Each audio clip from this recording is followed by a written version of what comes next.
Muy bien, bueno, pues como al principio ya se mencionó cuál era la intención, ¿verdad?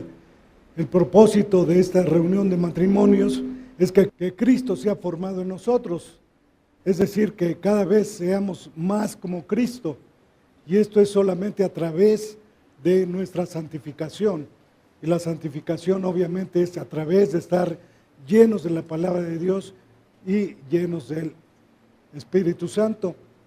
Y eso es lo que buscamos, eso es lo que debemos buscar en nuestro matrimonio, la llenura del Espíritu Santo en nuestra vida, como cristianos.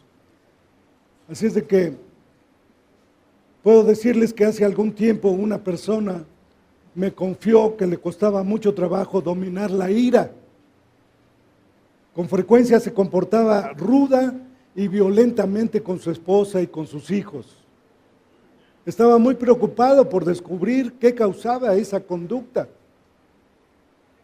Si se pusiera de manifiesto la verdad y si somos realmente sinceros, no solamente algunos, sino la mayoría de los matrimonios revelarían periódicas escaramuzas y ocasionales guerras declaradas. Con frecuencia la guerra del matrimonio se libera en las trincheras de la contienda y del mal carácter. En otros casos, pues emplean crueles métodos de tortura, crítica en público, amenazas atemorizadoras, intimidación, sarcasmos y sobre todo sarcasmos desagradables y observaciones odiosas destinadas a desmerecer a nuestro cónyuge. Esa es la realidad. Siempre pensamos en salirnos con la nuestra. Esa es la verdad por nuestro corazón pecaminoso. Esa es nuestra tendencia. Y esas tácticas son tan populares, pero son malas. Son malas porque son injustas y jamás conducen a la paz en el hogar. Quizás sea imposible erradicar completamente las peleas en el matrimonio. Ya lo dijo Pablo ahí en 1 Corintios 7, ¿verdad? Que el matrimonio es aflicción de la carne. Sin embargo, vamos a hacer un análisis de este pasaje. Les voy a invitar que abran su Biblia ahí en Efesios 4. Y vamos a estar apoyándonos en estos versículos de este capítulo del 25 al 32. Efesios 4, del 25 al 32. Y aquí aprenderemos qué reglas permiten mantener las peleas limpias, sanas y beneficiosas dentro del matrimonio. Previamente vamos a ver por qué pelean las parejas. ¿Por qué pelean las parejas? ¿Por qué peleamos las parejas? Veamos en primer lugar, la mayoría de las parejas no comienzan a pelear sino hasta después de haberse casado. Rara vez se encuentra una pareja de novios peleando, a menos que su noviazgo, bueno, pues ya tenga algún tiempo, inclusive algunos años. Entonces ya se toman más confianza y entonces es cuando se ven en el noviazgo esas peleas. Sin embargo, es rara vez que en el noviazgo tengamos alguna pelea. ¿Por qué cambian las cosas después del matrimonio? Todo lo que una persona hace antes de decir sí, sí acepto, es voluntario. Pero después esto se torna obligatorio. Ya después de casados, ya se cambia, lo tomamos como una obligación. Antes del casamiento, obviamente siempre queda una puerta abierta, pero después ya todo queda dentro del ring. Entonces ya no hay manera de bajarnos del ring, ya estamos arriba del ring, ya no hay manera de bajarnos, ni siquiera de aventar la toalla, ¿verdad? Más aún, mientras que son novios, no son totalmente honestos. Ponen la mejor cara y actúan como si les gustaran las cosas que realmente no les gustan. Por ejemplo, a ella pues le encanta el teatro y al muchacho le fastidia. Es más, lo odia. Y ella suspira, ¿verdad? Y comenta, ay, cómo me encantaría ir al teatro a ver la obra fulana de tal. Y él, el novio, miente diciendo, obviamente miente diciendo, a mí también me encantaría, mi amor. ¿Y qué hace? Bueno, pues va y compra 2 entradas, le sorprende a la novia, la lleva al teatro a ver la obra que a ella le gusta. Ya estando en el teatro, él detesta cada pedacito de la obra, pero no lo dice, se queda callado. Transcurre el tiempo y llega el gran día. Se casan. Y ya casados, ella dice, mi amor, vayamos al teatro, ¿sí? Por favor. Y él entonces le dice, ¿el teatro? Pues yo odio el teatro. Ella obviamente pues no entiende por qué. Y para decir verdad, él mismo tampoco no entiende por qué mintió antes del casamiento. Pero sin embargo, lo hizo. Por el otro lado, la muchacha, digamos, el deporte más popular, ¿verdad? La muchacha odia el fútbol. Odia el fútbol, pero al muchacho le apasiona, es más, él hasta lo practica. Antes de casarse, él le dice a ella, te vendré a buscar a las 8 de la mañana del sábado para que me acompañes y me veas jugar fútbol. Ella exclama, obviamente engañando, por supuesto, y dice, maravilloso. Llega el sábado y se levanta muy temprano, se arregla y se sube al auto puntualmente a las 8 de la mañana. Ella le dice a él y le repite cuánto lo admira y hasta le dice, qué bien juegas, mi amor. Y le dice que le encanta acompañarlo a verlo jugar. Sin embargo, al cabo del tiempo, se casan. Y varios meses después, él le dice a ella, querida, levantémonos temprano y me acompañes al fútbol. Entonces ella responde, perdóname, pero conmigo no cuentes. Detesto el fútbol. ¿Por qué dices eso? Le dice él. Antes solíamos hacerlo. Y allí suena la campana y ahí es cuando se enciende la mecha y comienza la pelea. Pero eso va más allá. Antes de casarse, el hombre, es decir, el joven, es quien inicia las manifestaciones amorosas. Es agresivo, decidido, y a ella pues eso le encanta, eso es lo que le atrae de él. Pero después de casarse, él considera a su esposa simplemente como alguien que debe ocuparse de él. ¿Y qué es lo que pasa? Ya esas manifestaciones amorosas pasan a un segundo término. Ella, por su parte, pues sigue esperando que él ejerza el papel del líder, que el papel del líder se manifieste, pero tristemente, pues eso ya no sucede. Eso ya no sucede, eso ya quedó atrás. Pero ¿por qué pasa esto? ¿Por qué pasa esto? A veces la gente pues se casa por razones equivocadas, esa es la verdad. La mayoría de la gente se casa por razones equivocadas. Como lo expresó un amigo, dice, éramos 2 garrapatas y creíamos que el otro era un perro. Siempre queríamos los dos estar juntitos. Lo más frecuente, a pesar de todo, es que las parejas se casen con las mejores intenciones, pero las tentaciones o pruebas empiezan a trabajar en ellos, empiezan a trabajar en cada uno de ellos.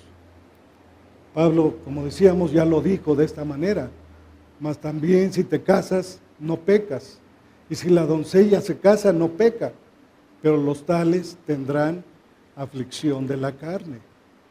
Dice, y yo los quisiera evitar. Eso lo dice Pablo ahí en 1 Corintios 7:28.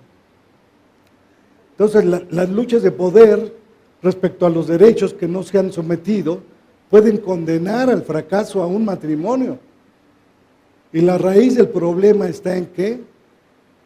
En el egoísmo, el egocentrismo, ¿verdad? El querer siempre tener nosotros la razón, en querer cumplir siempre nosotros nuestros deseos en lugar de nuestro cónyuge. Y ese es el mayor problema de los matrimonios. La raíz de los problemas en el matrimonio es el egocentrismo. Es el estar centrados en nosotros mismos, en el yo. Y de ahí que muchos conflictos, ¿verdad?, en el matrimonio son el resultado de vivir para agradarse a sí mismo, en vez de vivir para agradar al Señor y para agradar a nuestro cónyuge. Entonces, ¿nos damos cuenta entonces de por qué las parejas generalmente no pelean, sino hasta después de casarse?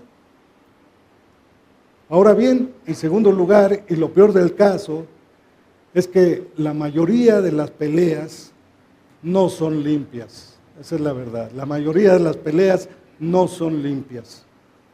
En estas peleas, ninguno de los dos gana, sino que ambos pierden, pues las parejas recurren a tácticas sucias, no bíblicas, el abuso físico y verbal, empujando al otro contra las cuerdas, con afirmaciones desagradables y despreciativas. Los desacuerdos son parte del matrimonio, debemos ser realistas. Dos personas fuertes y autónomas no pueden marchar juntas sin producir cierta turbulencia. Imaginemos la confluencia de dos grandes ríos en el punto donde se transforman en un amplio río. La corriente es sumamente fuerte. ¿Y qué sucede? Se forma una gran turbulencia. Así pasa cuando dos parejas llegan y se casan. Se forma una gran turbulencia. Venimos de educaciones diferentes. Entonces, al juntarnos, se forma una gran turbulencia, aunque después pues ya toma su cauce el río. Así ocurre en el matrimonio, cuando dos personas fuertes e independientes se encuentran frente al altar, se genera una gran fuerza, una gran fuerza. En algunos casos, repentinamente, se libera un virtual infierno y la pareja se pregunta, ¿qué ocurre? ¿Qué ha pasado? ¿Qué es lo que pasa? Pero es un problema normal que debe ser superado. Las peleas ocurren, son pocas las parejas que podrían decir sinceramente que nunca han peleado. Y si lo dicen que nunca han peleado es que están mintiendo. Este es el problema. Sin embargo, Dios tiene la solución. Veamos cuál es. Vamos a ver reglas para mantener una pelea limpia. Ya que no podemos evitar las peleas, cuando menos que esta pelea sea limpia. ¿Cómo puede confluir una pareja y a pesar de todo mantener la armonía? Aquí en Efesios 4:25 al 32, se nos orienta para responder esta pregunta. Este pasaje nos ofrece 7 reglas para mantener una buena pelea, una pelea limpia. 7 reglas para mantener una buena pelea. Estas reglas nos permitirán atravesar las situaciones desagradables, normales y naturales sin desviarnos de las Escrituras. Es más, sería hasta recomendable, ¿verdad?, que las colocáramos en algún lugar visible de la casa para que podamos pues referirnos a ellas hasta que se conviertan en una parte de nuestra vida. Veamos ahí en Efesios 4, 25 al 32. Acompáñenme a leer este pasaje. Dice el versículo 25, por lo cual, desechando la mentira, hablad verdad, cada uno con su prójimo, porque somos miembros los unos de los otros. Airaos, pero no pequéis, no se ponga el sol sobre vuestro enojo, ni deis lugar al diablo. El que hurtaba no hurte más, sino trabaje, haciendo con sus manos lo que es bueno, para que tenga que compartir con el que padece necesidad. Ninguna palabra corrompida salga de vuestra boca, sino la que sea buena para la necesaria edificación, a fin de dar gracia a los oyentes. Y no contristéis al Espíritu Santo de Dios, con el cual fuisteis sellados para el día de la redención. Quítense de vosotros toda amargura, enojo, ira, gritería y maledicencia, y toda malicia. Antes sed benignos unos con otros, misericordiosos, perdonándoos unos a otros, como Dios también os perdonó a vosotros en Cristo. Entonces aquí vemos una primera regla, aquí en el versículo 25, donde dice, por lo cual desechando la mentira, hablad verdad, cada uno con su prójimo, porque somos miembros los unos de los otros. Entonces esta primera regla es, comprométanse a ser honestos y respetarse mutuamente. Comprométanse a ser honestos y respetarse mutuamente. Si quisiéramos leer este versículo tal como Pablo lo escribió, diría de esta manera, por lo cual, habiendo desechado la mentira, hablad verdad. Esto es muy importante para nuestro estudio, ya que en el original el verbo que se utiliza aquí para desechar connota la idea de algo que se hace en un determinado momento.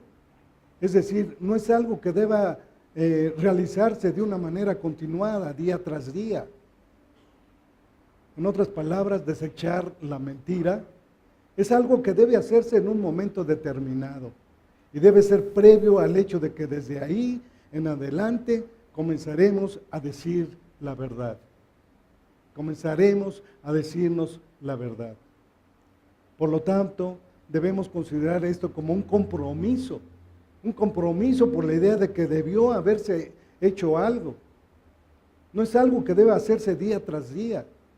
Más bien el esposo ante la esposa y viceversa se comprometen diciendo, querida o querido, no importa qué ocurra, quiero que sepas que desde este momento y para siempre en nuestra relación, mi deseo profundo es ser honesto, ser honesta contigo y respetarte como persona. Es un compromiso que se debe de hacer en un momento determinado. Ahora bien, la idea del respeto mutuo se desprende del versículo 25 en su segunda parte, donde dice, hablad verdad cada uno con su prójimo, porque somos miembros los unos de los otros. Esto solamente puede funcionar en un matrimonio cristiano. En un matrimonio cristiano, pues cuando alguien se une, ¿verdad?, en un matrimonio a un creyente, no solo toma una esposa o un esposo, sino también un hermano o una hermana en la fe.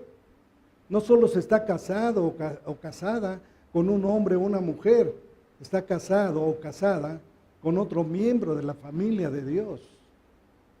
Y eso agrega pues una dimensión esencial en el matrimonio.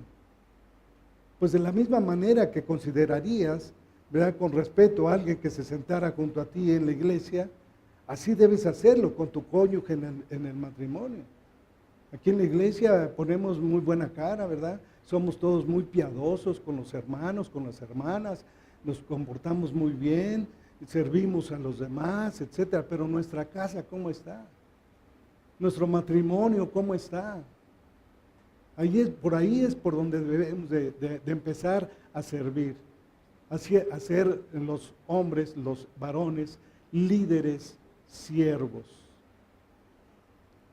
Pues entonces vemos que por eso es necesario que haya un compromiso de este tipo, es decir, que los dos se comprometan y que lo cumplan. ¿Por amor a quién? Al Señor. Por amor al Señor. ¿Qué es lo que buscamos siempre? Glorificar al Señor.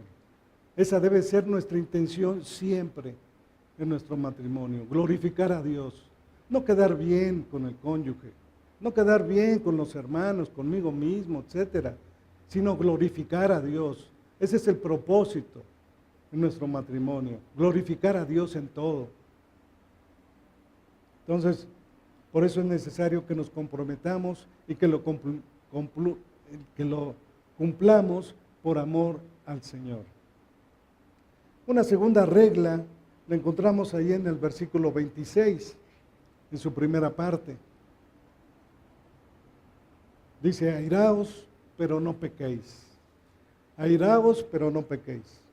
Entonces, esta segunda regla es, asegúrense de que sus armas no sean mortales. Asegúrense de que sus armas no sean mortales. Airaos, pero no pequéis. La mayoría de los comentaristas generalmente definen este versículo como un mandamiento permisivo. Eso significa que Dios nos está permitiendo que nos enojemos. Dios permite que nos enojemos en ciertas ocasiones, pero nos advierte que no lleguemos a pecar. Nos podemos enojar, pero sin llegar a pecar. Porque el pecado conduce a una existencia que es como la muerte. Por eso es que las armas de la ira pueden ser mortales. Una ira descontrolada puede conducir hasta la muerte. Cuidado, cuidado que no sepamos controlar un enojo. No obstante, en este versículo encontramos luz verde para el enojo. Dios dice, te permito que te enojes, pero te advierto, no dejes que la ira te lleve al pecado. Tú sabes bien cuando tu enojo se ha tornado en pecado, ¿no es cierto? Por ejemplo, las explosiones de mal humor son pecaminosas.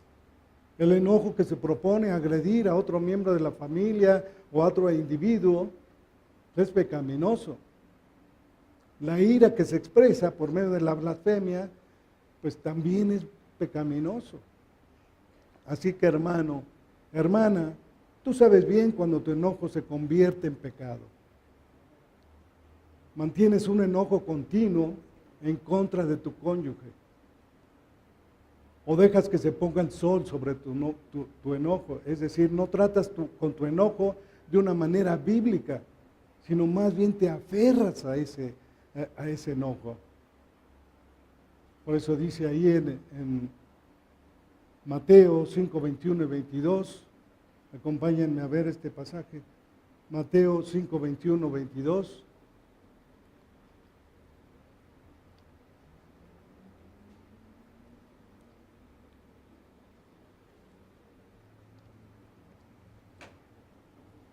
Dice ahí, oíste que fue dicho a los antiguos, no matarás y cualquiera que matare será culpable de juicio. Pero yo os digo que cualquiera que se enoje contra su hermano será culpable de juicio.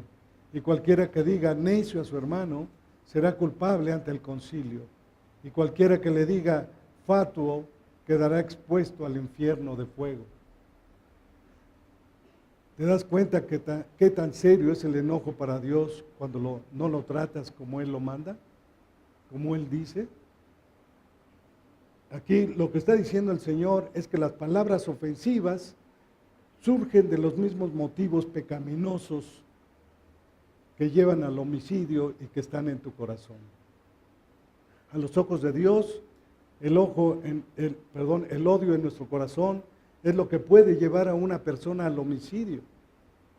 Te odio, no te soporto más. Son palabras duras que pueden acabar con un matrimonio. A Dios no le agrada esto. Me arrepiento de haberme casado contigo. ¿Dónde he oído eso? en algún lado. No sé cómo me casé contigo, me arrepiento. Son palabras duras. A eso no le agrada a Dios. Te llenas de ira y entonces no eres benigno, no eres misericordioso, no perdonas, ¿verdad? No eres perdonador, como manda aquí el Señor aquí en este mismo capítulo, versículo 32. Y ese es el punto que Dios quiere destacar. Vean Proverbios 18, 19.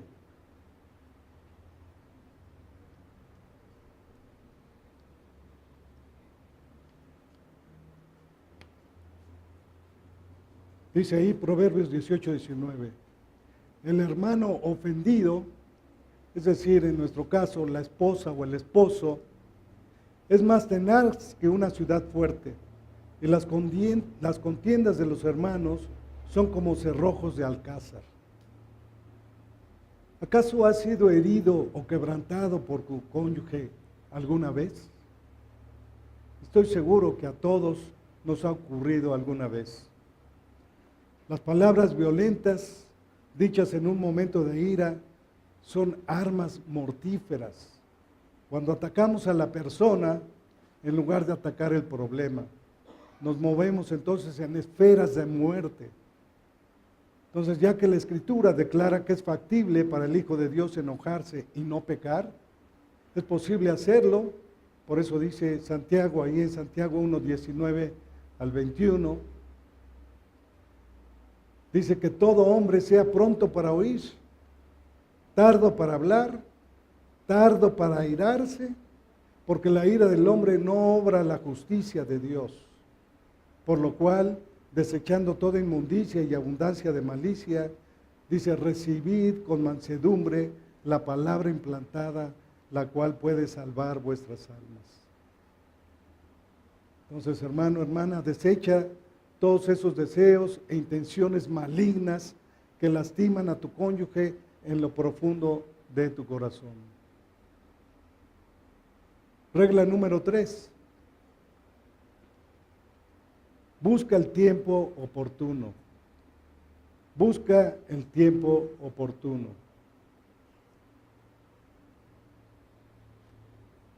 Esto obviamente lo hacemos después de haberse prometido mutua honestidad y respeto, que es la regla 1. Y después de haber arrojado las armas mortíferas, que es la regla 2. De modo que puedan mantenerse bajo control.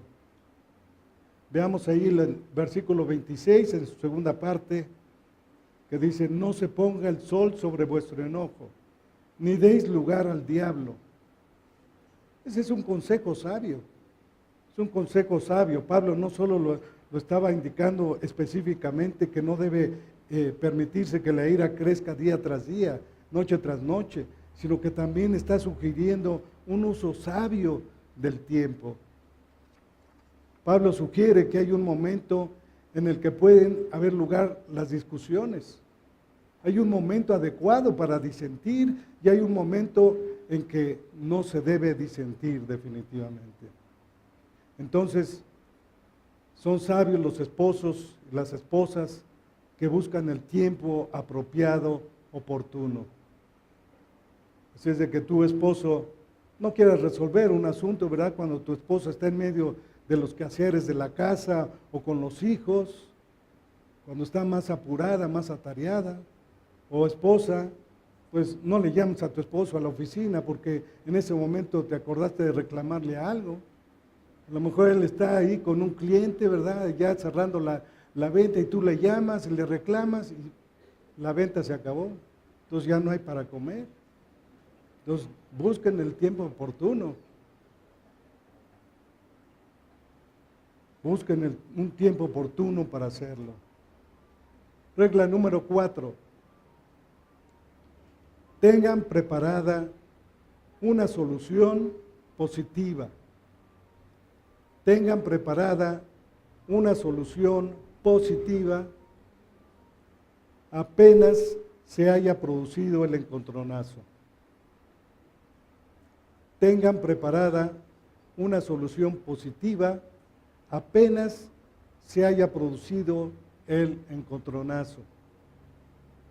Esta regla la podemos tomar del versículo 28, donde dice: el que hurtaba, no hurte más, sino trabaje, haciendo con sus manos lo que es bueno, para que tenga que compartir con el que padece necesidad. Aunque aquí Pablo está tratando el problema del robo, podemos aplicar el principio al matrimonio, ya que expresa un hecho y luego lo condena enfáticamente. El que hurtaba, dice, no hurte más. Aquí vemos cuál es su posición al respecto. No quiero que eso continúe, dice. Es malo ante los ojos de Dios. No hay ninguna forma de justificarlo. Que no hurte. Pero noten, aparece de inmediato una solución positiva y beneficiosa. Sino trabaje, dice, haciendo con sus manos lo que es bueno, para que tenga que compartir con el que padece necesidad. Vemos que después de atacar el problema del robo, en este caso Pablo de inmediato sugiere una alternativa saludable y práctica, es decir, dice cómo se puede remediar. Aportar una solución positiva es un respaldo para la persona que ya está desalentada. Pablo no solo le está diciendo al ladrón que está mal robar, también le dice qué hacer al respecto. Le dice: trabaja para que conozcas el gozo de compartir y entonces ya no querrás robar. Entonces, esto nos debe de enseñar y nos debe recordar que condenar sin dar una alternativa destruye. Condenar sin dar una alternativa destruye. Y así podemos ver la regla número 5. Regla número 5. Cuiden sus palabras y controlen el tono de voz. Bueno, yo cuando menos ya lo estoy controlando, ¿verdad? Ya no tengo ese problema. Cuiden sus palabras y controlen el tono de voz. En pocas palabras, actúa con tacto. Actúa con tacto. Esta regla probablemente sea la más difícil de poner en práctica. ¿Por qué? Porque cuando tenemos un argumento que queremos probar a toda costa, ¿verdad?, tendemos a levantar la voz. Sin embargo, cuando hablamos con suavidad, podemos decir más que cuando levantamos la voz. Cuanto más levantemos la voz, menos lograremos comunicar y por lo tanto menos atención prestará nuestro cónyuge. Ténganlo muy en cuenta. Cuanto más levantemos la voz, menos lograremos comunicar y por lo tanto menos atención nos prestará nuestro cónyuge. ¿Quién no tiene este problema? Que levante la mano quien no tenga este problema. Todos, ¿verdad? Todos. Dice el versículo 29, ninguna palabra corrompida salga de vuestra boca. Aquí la palabra corrompido significa echado a perder, putrefacto, incluye las blasfemias, las maldiciones y las palabras amargas. Pero noten qué gentil es Pablo. Él no se limita a atacar. Dice, en efecto, y aquí está la contrapartida. Dice, sino la que sea buena para la necesaria edificación. ¿A fin de qué? De dar gracia a los oyentes. Así es de que refrénate de juzgar a tu cónyuge, sino más bien edifica a tu pareja con palabras que den gracia y que sean de ayuda, no que lastimen, no que aplasten, no que destruyan.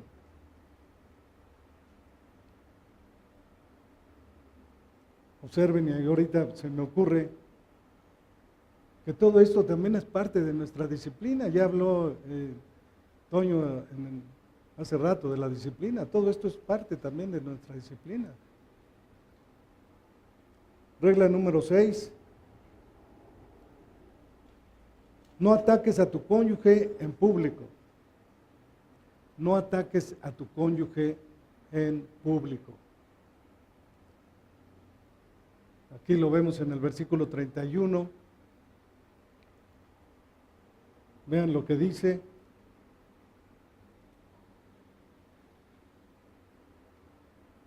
Quítese de vosotros toda amargura, enojo, ira, gritería y maledicencia y toda malicia.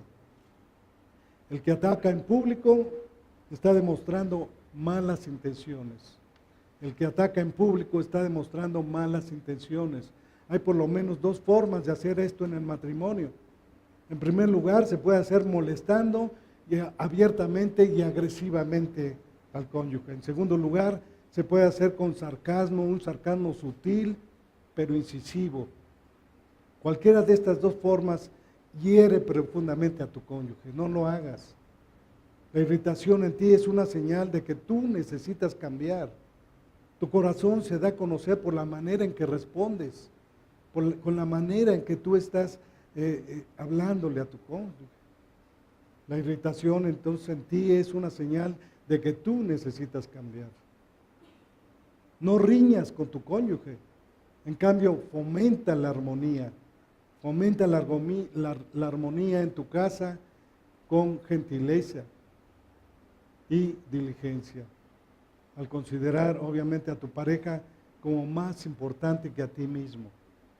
Ese es el punto, que debemos ver a nuestra esposa, considerar a nuestra esposa como superiores a nosotros mismos.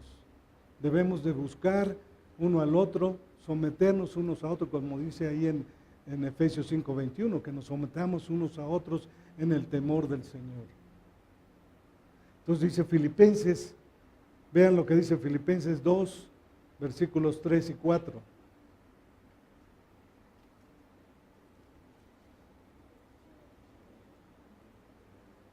Dice ahí, nada hagáis por contienda o por vanagloria, antes bien con humildad, estimando cada uno a los demás como superiores a él mismo, no mirando cada uno por lo suyo propio, sino cada cual también por lo de los otros.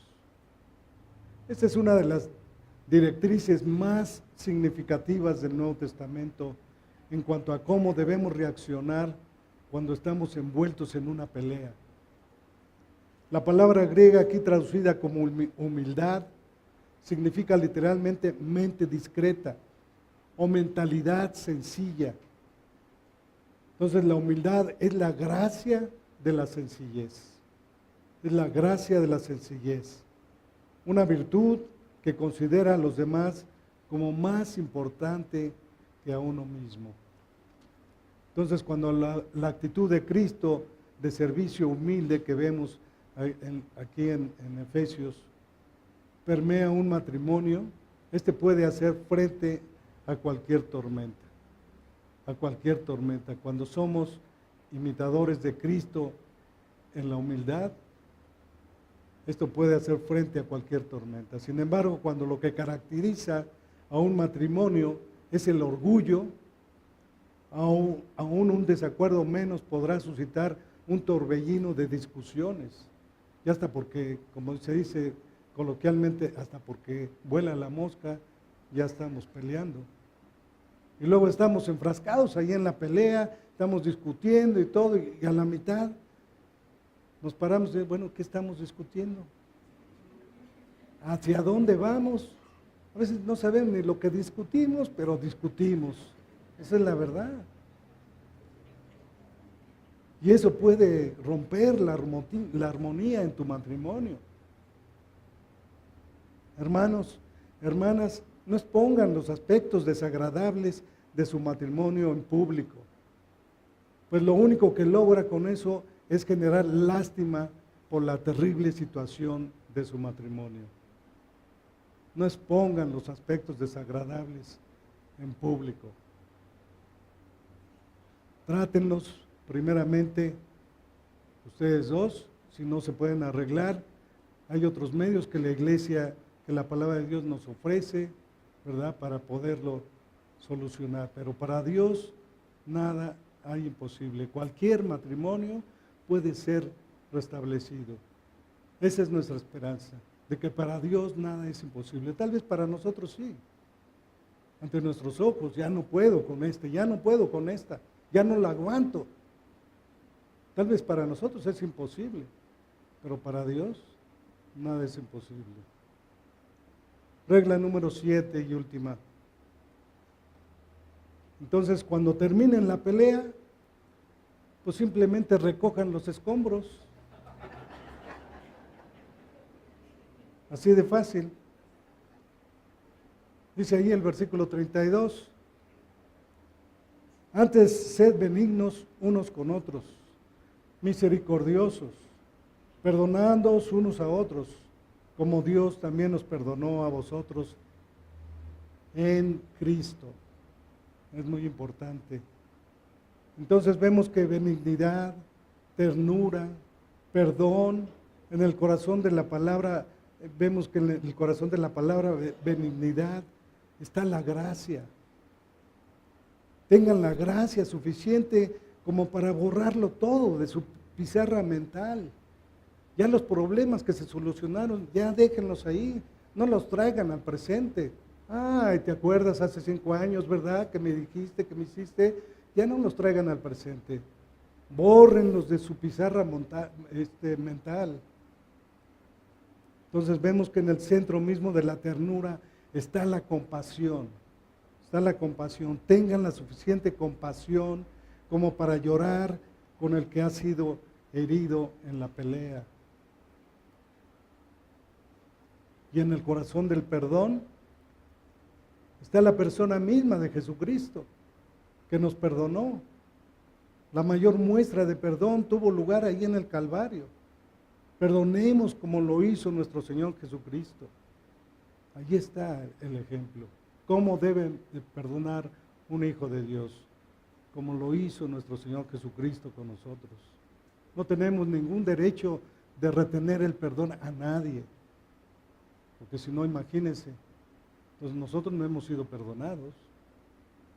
Entonces vean que este proceso de limpieza final es muy importante. Cuando pelees, respeta las reglas. Esto ayudará a mejorar las cosas. Apenas seas derrotado, entrégate. Solo entonces estarás en condiciones de seguir adelante. La alternativa es transformar tu hogar en un ring de boxeo. Y sinceramente, amados hermanos, hermanas, eso no es vida. Otra vez, eso a Dios no le agrada. Y lo que buscamos, ¿qué es? Agradar a Dios. Las peleas están bien en arenas llenas de humo, no en un hogar que quiere transmitir el mensaje de paz de Dios. Si no tienes más remedio que pelear, al menos que sea una buena pelea. Recuerden, Dios desea que los problemas en el matrimonio se resuelvan para el beneficio de cada cónyuge, mientras cada uno busca agradar al Señor en la relación de su matrimonio. Al ir estimándose como más importantes que a sí mismo, enfrentarán y soportarán todas las dificultades de una manera que agrade al Señor. Ustedes pueden demostrarse amor de una manera bíblica, como una respuesta agradecida al amor de Dios a través del Señor Jesucristo. Finalmente, y esto se los dejo ahí en su corazón, que se lo lleven, amados, amémonos unos a otros, porque el amor es de Dios. Todo aquel que ama es nacido de Dios y conoce a Dios. Amén. Que Dios les bendiga.